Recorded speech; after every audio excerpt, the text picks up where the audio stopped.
Salut les movers, content de vous retrouver. Alors enfin la vidéo sur, sur l'avancée du projet AV10 Custom. Donc comme vous voyez c'est voilà un custom. Il y a le guidon qui va bien, un peu style chopper. Euh, donc oui, j'ai pas eu trop le temps de faire des vidéos.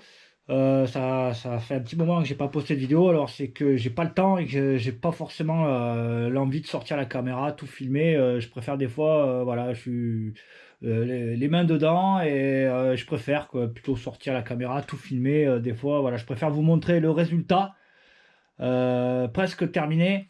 Enfin, du moins pour la partie cycle, hein, parce que comme je l'avais annoncé, je voulais faire un premier montage à blanc, montage complet pour être sûr que j'ai pas de retouches à faire au niveau soudure, hein, même éventuellement souder des pattes pour fixer quelque chose. On sait jamais ce qui va arriver sur ce projet. Par exemple, la monte par exemple d'un frein disque arrière, ou même le radiateur, selon ce que je vais monter comme radiateur, peut-être qu'il va falloir que je fasse encore des soudures. Donc je préfère faire comme ça. Et là, le but, c'était de monter déjà la partie cycle pour pouvoir tester les suspensions. Le fameux système de suspension que j'ai piqué, hein, d'ailleurs, hein, j'ai rien inventé. Mais je voulais voir de mes propres yeux ce que ça donnait.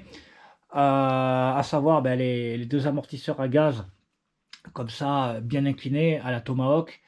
Et l'ajout aussi d'une suspension centrale de VTT.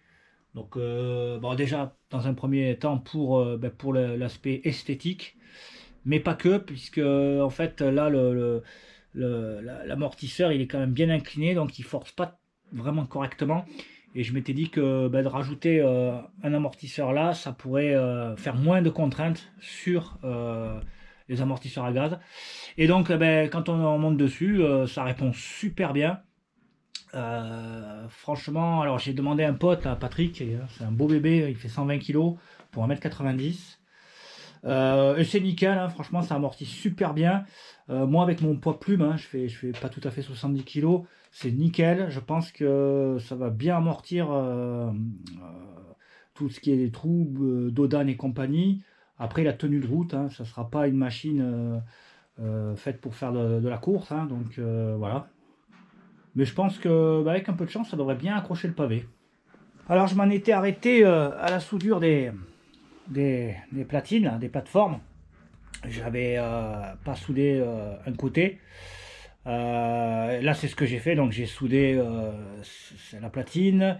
J'ai également mis un peu de mastic blindé là, parce que c'était pas totalement ajusté, on va dire. J'ai fait ça à la main, hein, donc il y avait un peu à des endroits un peu de jour. Et donc là j'ai décidé de mettre un mastic blindé. Je sais plus s'il m'en reste, enfin bref, du Saint-Ofer. Et ça a l'air d'être bien costaud. Alors là, j'ai un peu poncé vite fait, mais je pense que je ferai une finition avec du mastic de finition de carrossier pour faire quelque chose de clean. Bon, ça de ce côté-là, il n'y a plus rien à faire et je peux vous dire que voilà, avec ce que j'ai envoyé en dessous, ça bougera pas. Qu'est-ce que j'ai fait? Alors oui, alors ça a été assez problématique, on va dire. C'est les jantes, parce que les jantes, j'avais pas les axes. C'est des jantes que j'avais à droite et à gauche. Il y en a une que j'ai achetée d'ailleurs parce qu'il me fallait deux jantes arrière, hein, pour pouvoir monter le frein disque à l'avant, comme vous voyez. Et donc du coup, j'avais pas les axes, les entretoises et tout. Ça a été un peu compliqué. Mais au final, je m'en suis pas trop mal sorti, hein, de briques et de broc. J'ai réussi à faire en sorte que ça tienne, que ça soit centré. Bon, encore une fois, c'est un montage à blanc, hein, voilà. Donc je ne me suis pas non plus trop cassé l'oignon. Ça, on verra à la fin, quand la machine sera opérationnelle et au montage final, hein, après la peinture, complètement à la fin. Et donc du coup, voilà, j'ai monté une entretoise. Ça, c'est une entretoise de jantes. L'autre côté, non. Alors l'autre côté, j'ai fait un peu le sagouin. J'ai monté un simple tube, hein, je sais pas, on dirait du laiton. Bon, ça, c'est clair que ça n'a pas la résistance mécanique, hein, pour une jante.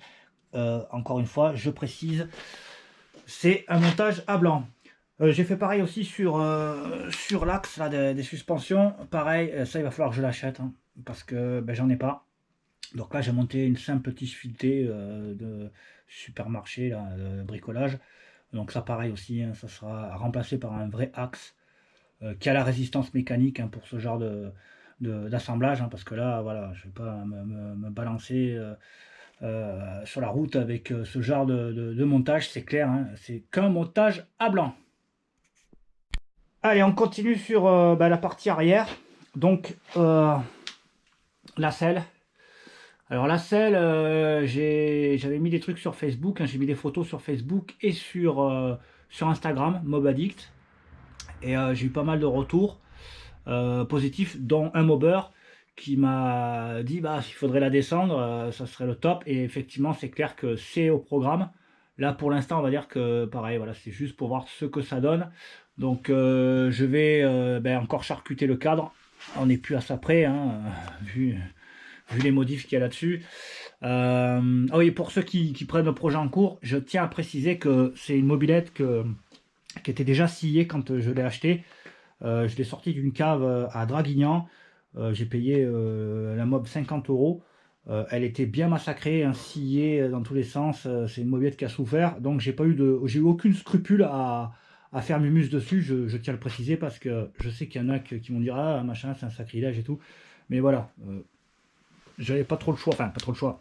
On va dire que je pense que si les mobilettes ont une âme, je pense que celle-ci, elle a été super contente de me rencontrer. Voilà. Donc je reviens sur la selle. Donc là, je vais raboter encore. Je pense que je vais descendre de quelques centimètres, hein, parce que je ne vais pas trop non plus la descendre, la selle.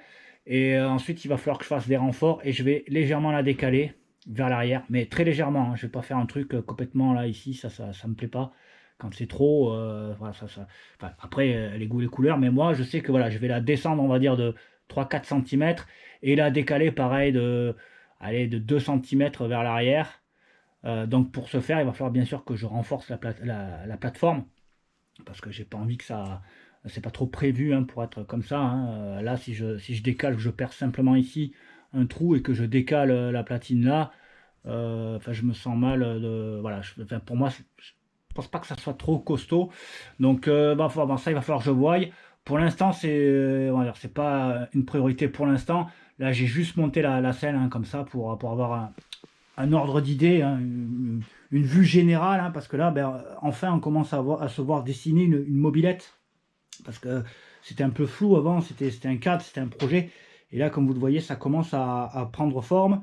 Pour rester sur la selle, alors j'ai une connaissance qui est sellier, en fait, qui fait des selles en cuir. C'est son truc, quoi. Voilà, il fait des selles pour, pas que pour deux roues aussi, hein, pour tout ce qui est chevaux et tout.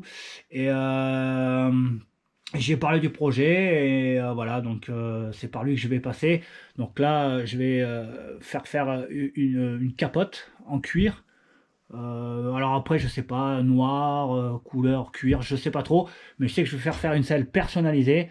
Grosso modo, ça va pas me coûter super cher, hein, ça encore une fois, c'est comme la peinture. Je préfère prendre le temps de faire les choses, mais les faire bien par des professionnels, hein, voilà, parce que la peinture, j'ai fait mon expérience avec le 103, hein, que j'ai repeint, que j'ai essayé de faire du mieux que j'ai pu. Ça a été une grosse galère, au final ça m'a coûté beaucoup d'argent. Enfin, pour le résultat, voilà, je vais pas m'emmerder. La peinture, voilà, et la selle seront faites par un professionnel. J'en profite pour rebondir sur une personne, un mobber qui me demandait des nouvelles un peu sur la peinture. Voilà, donc ce sera toujours le thème Red Before Black des Cannibal Corpse, à savoir noir et avec un peu de rouge.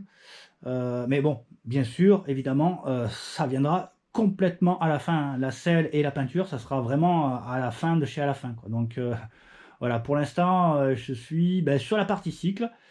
Et là, bientôt, le moteur qui va commencer. Allez, maintenant, le train avant. Je sais que ça vous intéresse. La monte du frein disque. Alors, ça n'a pas été si difficile que ça, hein. J'ai dû ajuster pas mal de choses, mais finalement, j'ai suivi le tuto qu'avait fait Tomahawk il y a un petit moment de ça. Je ne sais plus comment s'appelait la vidéo, je crois que c'était frein à disque à l'avant pour les goodies. Je ne sais plus trop, peut-être que certains mobbers l'ont vu cette vidéo, elle date, hein. Donc à savoir, sur ce montage-là, deux jantes arrière. ce qui permet en fait de profiter de l'attache de la couronne pour fixer le disque. Un disque spécial, hein, voilà, ça c'est le disque de Tomahawk que j'avais acheté il y a bientôt 3 ans en arrière, que j'ai phosphaté aussi. Voilà, parce qu'il avait dit d'ailleurs dans sa vidéo le disque rouillé et c'était pas super grave, mais comme je l'ai stocké pendant 3 ans, ça me faisait chier de le voir rouiller. Finalement, j'ai récupéré un fond d'acide phosphorique. D'ailleurs, là, vous en voyez encore un parce que j'ai phosphaté un réservoir. Je vais vous montrer lequel d'ailleurs, parce que là, il y a de la nouvelle, il y a de la surprise.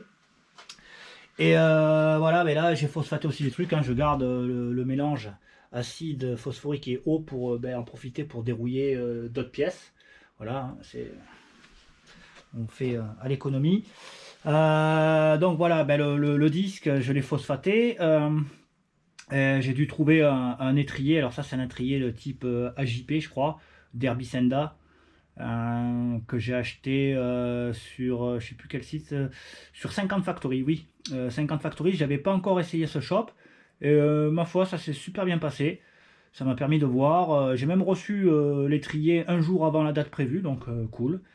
Alors j'ai eu des petits soucis et je sais pas s'il y en a qui ont eu le même problème avec ce montage, à savoir que la fourche Bearmaster, hein, pareil, que ça c'est une pièce que j'avais achetée il y a presque 3 ans en arrière, que j'ai gardée, voilà, ça a été très difficile d'avoir cette pièce là emballée et me dire que voilà, je pouvais pas encore la monter. Cette fois-ci ça y est, c'est monté et c'est nickel. Mais voilà, au montage, j'ai eu un petit souci. Ici, là, sur la tâche de fixation, il y avait beaucoup plus de matière. Donc là, on n'était pas à l'aplomb de cette patte de fixation, ce qui était curieux. Alors moi, au début, je me suis dit, je vais mettre l'étrier, et puis je compenserai l'espace qu'il y avait là, par rapport ici, avec une entretoise ou un truc dans le style. Sauf que, je ne sais pas si vous voyez, mais voilà, l'étrier, déjà, en faisant comme ça, il passe à quelques millimètres du bâton. C'est vraiment Just de chez Just. Et là, quand j'ai mis mon étrier avec cette espèce de... Et il y avait un épaulement, là, il y avait peut-être presque allez, 15 mm de plus.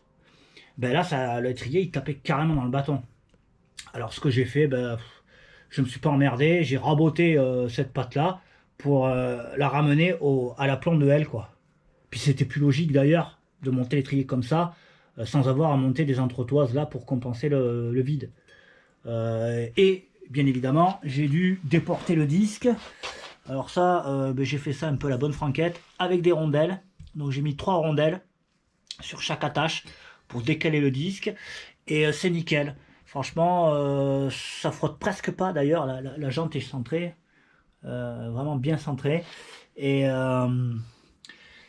ouais, non, ça frotte pas. Voilà, c'est nickel. Franchement, tout est serré. Vraiment... j'avais peur de galérer pour ce montage là, mais finalement voilà, je me suis un peu creusé la tête et j'y suis allé simplement et ça fonctionne bien. Seul petit bémol, hein, s'il y en a qui peuvent me dire, alors je ne sais pas si on va bien voir sur la vidéo, je vais essayer de vous montrer, mais voilà, là allez, entre le bâton et le corps de l'étrier, il doit y avoir 5 mm de jeu. Bon, vous me direz, théoriquement ça doit pas bouger, on est d'accord, mais quand même ça me plaît pas trop. Alors, si je voulais ramener encore l'étrier par ici, pour le dégager du bâton, il va falloir que je rabote plus ici, et que je rajoute des rondelles là, pour décaler le disque avec. Est-ce que c'est une bonne chose? Est-ce que c'est à faire? Qu'est-ce que vous en pensez? Dites-moi un peu tout ça dans les commentaires, les mobbers. Allez, je finis avec la béquille. Donc, le bras oscillant, c'est un bras oscillant que j'avais acheté sur le Bon Coin, parce que, d'ailleurs... je ne sais pas de quel modèle il provient. S'il y en a qui savent, vous pouvez me le dire. Je voulais un bras oscillant rectangulaire, moi, pour pouvoir faire mon montage. Et aussi pour une question d'esthétique. Rectangle, hop, barre de renfort, rectangle. Et puis je le trouve plus massif et je pense de meilleure de conception plus récente. Donc forcément plus efficace. C'est surtout aussi que j'avais de la place pour pouvoir faire une plateforme et souder les pattes pour mettre l'amortisseur central.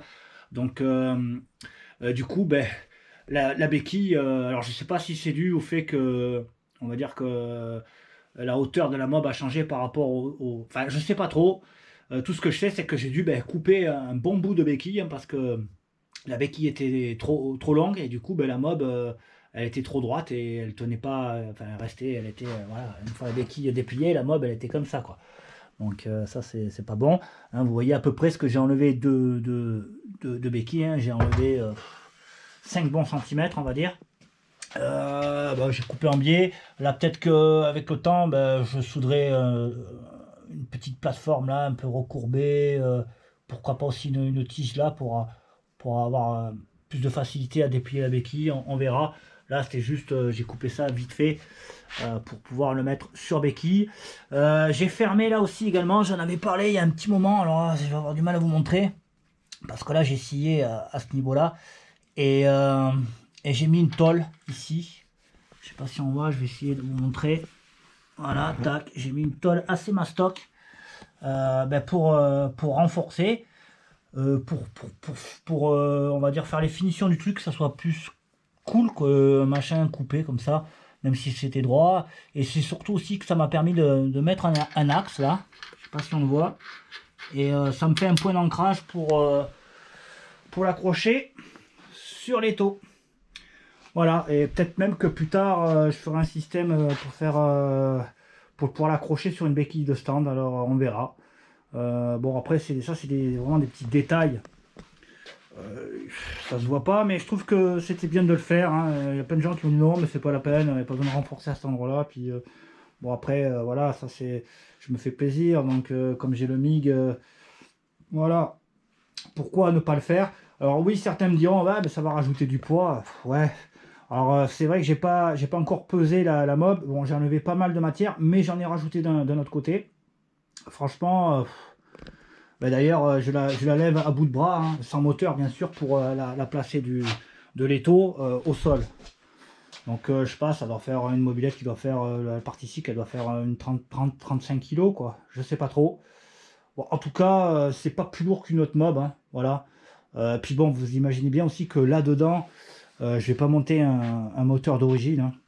Voilà, je vais pas non plus monter un truc survitaminé, hein. C'est pas une mobilette qui va être faite pour arracher le pavé, voilà. Mais je vais pas monter un moteur d'origine non plus. Donc je pense que s'il y a plus de poids que prévu, ça sera compensé par le moteur qui sera voilà, un peu plus boosté.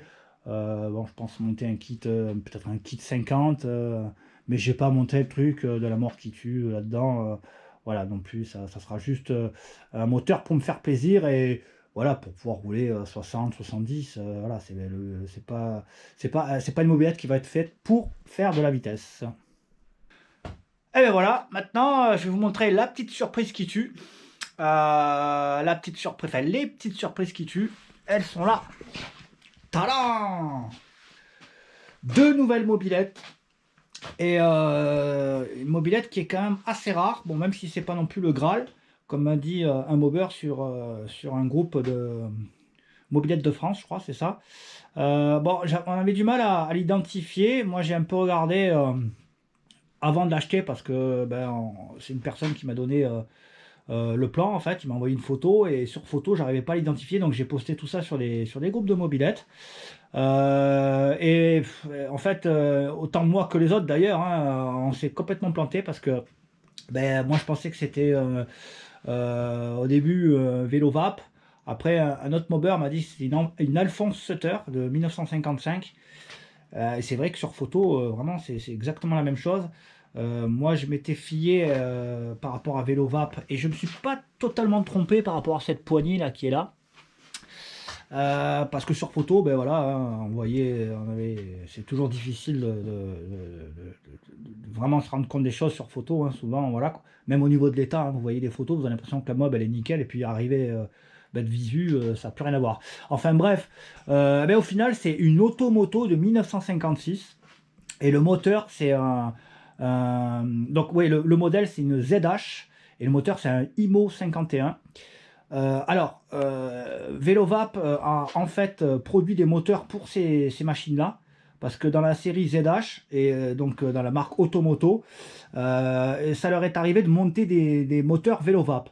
Moi, la mienne, elle a un moteur IMO, donc je sais pas si c'est Velovap qui les produisait. S'il y en a qui peuvent m'en dire un peu plus là-dessus. Donc elle est dans son jus. C'est une machine qui a roulé la dernière fois en 2005. Donc elle est restée 15 ans entreposée dans un garage. Un vieux papy qui avait ça. Et bon, malheureusement, la personne est partie. Et la famille qui a récupéré la maison et qui vendait tout, hein, voilà, parce qu'ils avaient vendu la maison, voulait s'en débarrasser. Donc voilà, elle est restée 15 ans sans tourner. Que dire, alors j'ai commencé à faire le redémarrage, hein. Voilà, là vous avez le réservoir, hein, parce que j'ai démonté le réservoir pour le phosphaté. D'ailleurs il est terminé. Voilà, d'une main, je sais pas si on voit, voilà, elle a vraiment de la gueule. Alors ça, les réservoirs démontables, c'est le cœur, hein. Franchement, pour travailler dessus, c'est le top. Voilà, on voit encore le logo Tomoto qui est dessiné. Donc là, mon but, c'était de la faire péter. Donc première chose que j'ai fait, c'est réservoir, donc nettoyage.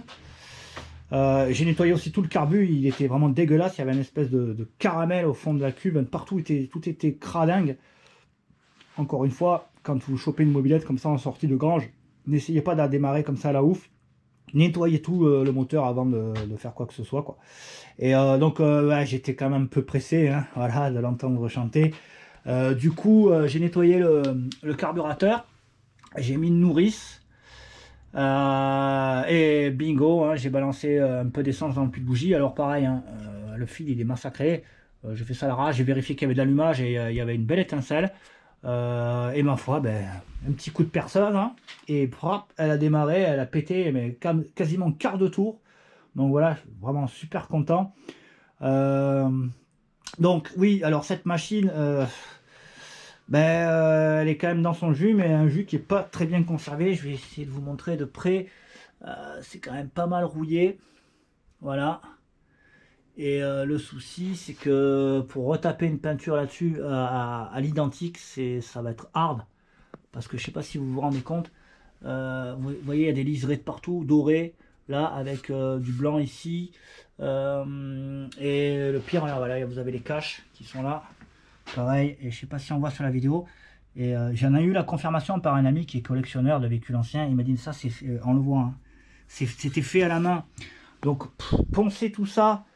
Et pour repeindre ça d'une couleur unie à l'arrache, non, elle mérite mieux que ça. Et moi, pour l'instant, j'ai pas le temps ni les moyens de refaire faire une peinture à l'identique originale. Donc, je m'étais dit que dans un premier temps, cette machine-là, je vais bien la nettoyer. Pour info, hein, je vais vous montrer le cache de l'autre côté. Voilà. Alors ça, c'était le cache que j'ai pas encore nettoyé. Avec bien rouillé, on va dire, hein, et puis usé par le temps. Et là j'ai commencé, mais vite fait, hein. Franchement j'ai fait ça vite fait. Vous voyez la différence.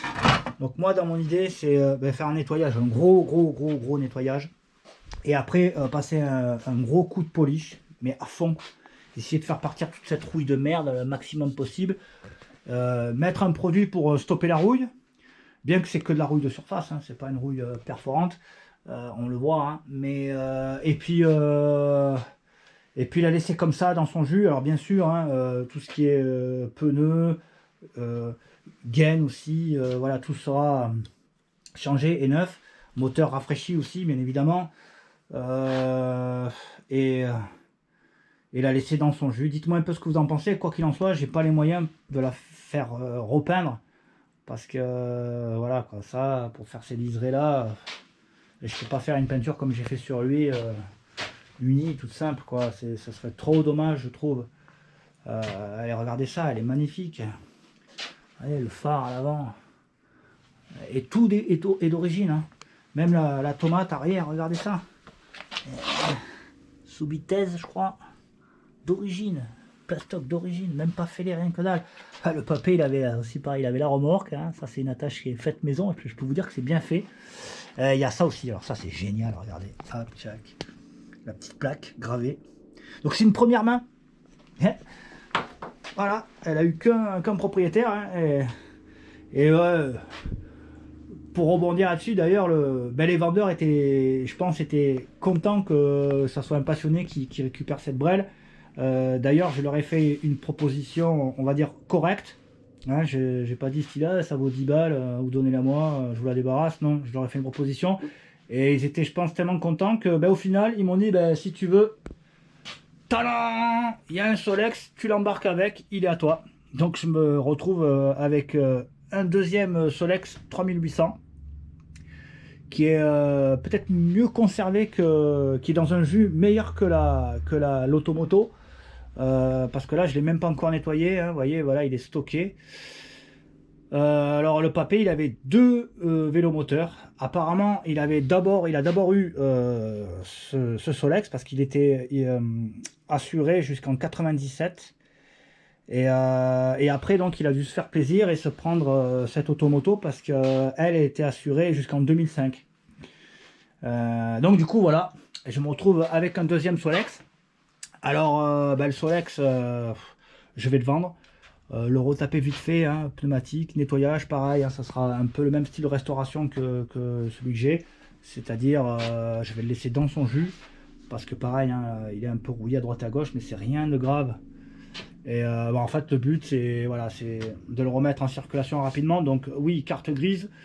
Et je vais essayer d'éclairer un peu. Voilà, je sais pas si on voit un peu mieux. Mais ouais, je vais le refaire partir rapidement pour récupérer un peu des pistaches. Pour lui, d'ailleurs. Voilà, ou peut-être même proposer un échange de pièces. Voilà, Solex contre pièces moteur. Hein, parce que là, là, maintenant, je vais attaquer le moteur là-dessus. Et il va falloir pas mal de pistaches. Donc ça va peut-être m'aider à avoir les finances pour commencer à assembler un moteur pour cette machine-là.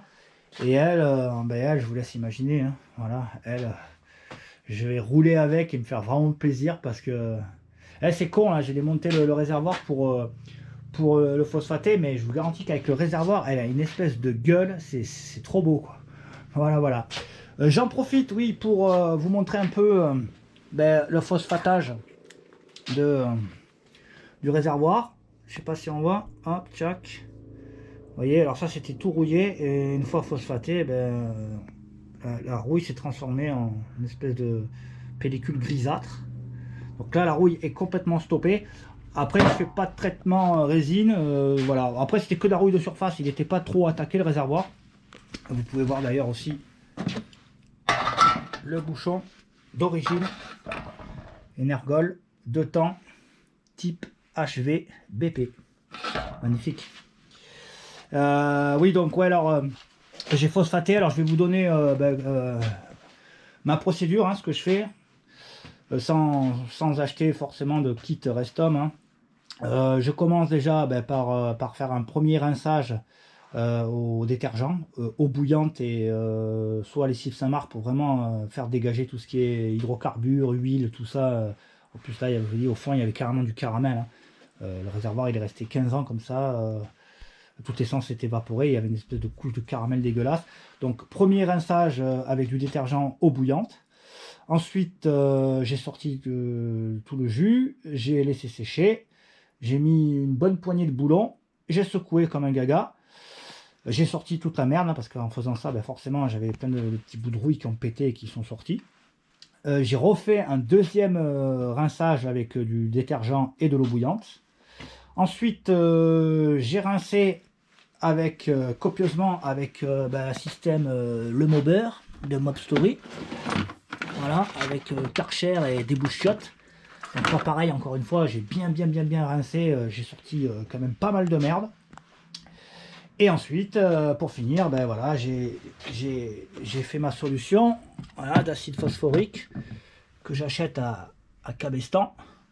À savoir, c'est du matos pour les bateaux et ça marche super bien. Donc là, j'ai fait un mélange, on va dire pour pièces faiblement rouillées, hein, parce que le dosage, hein, c'est ça. Je crois que c'est un demi-litre d'acide phosphorique pour 2 litres d'eau. Donc là, le réservoir fait 5 litres. Hein. J'ai mis 1 litre d'acide phosphorique pour 4 litres de flotte. J'ai laissé pendant 48 heures en remuant de temps en temps. Voilà, pour mélanger le truc. Et ensuite, j'ai vidangé. Voilà. Et donc là, j'ai récupéré, comme je vous ai montré tout à l'heure, la solution qui va me servir pour dérouiller encore quelques pièces que j'ai à droite à gauche. Hein, j'en profite. Oui, parce que ça, quand même, l'acide phosphorique, le litron, vous le payez 15 €. Donc, c'est pas donné, voilà. S'il y a moyen de le réutiliser hein, pour d'autres pièces qui sont moins délicates, on va dire, que l'intérieur du réservoir. Et donc, après, une fois que c'est comme ça, ben, j'ai bien séché au décapeur thermique en faisant attention de ne pas bousiller la peinture, hein, parce qu'il reste de la peinture du réservoir. Hein. Et voilà, là, alors ils disent sur l'acide phosphorique qu'il ne faut pas rincer. Parce que en fait, le phosphatage qui se passe, c'est que ça fait une espèce de pellicule grise, et c'est cette pellicule aussi qui protège la pièce en métal qui a été rouillée avant. Bon, le souci, c'est que ça fait quand même, quand on passe au doigt, d'ailleurs, c'est tout noir et tout, ça fait quand même une sacrée couche. J'ai pas trop envie que ça parte dans le carburateur, parce que quand je vais mettre l'essence, eh ben, cette couche, elle va se mélanger à l'essence, et après, ça va partir dans le moteur. Donc, c'est ce que je fais d'ailleurs d'habitude, hein, quand je phosphate un réservoir.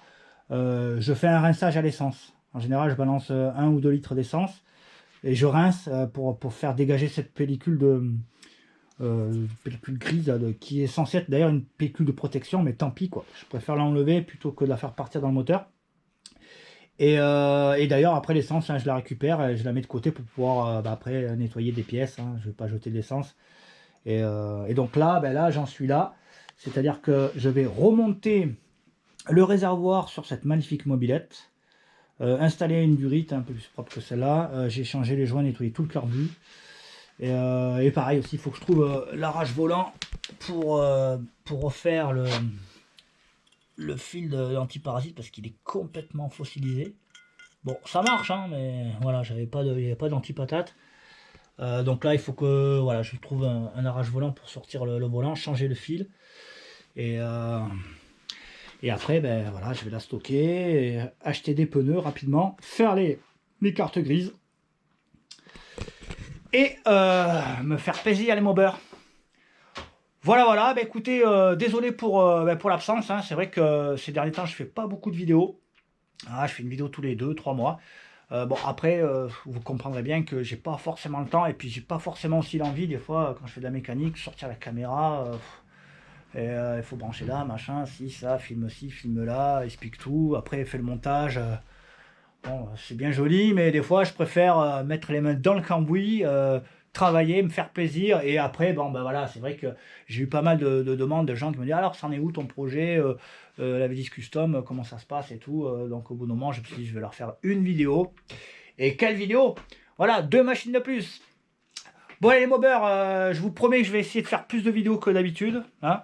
Et donc en attendant la prochaine, je vous dis à plus. Ciao ciao.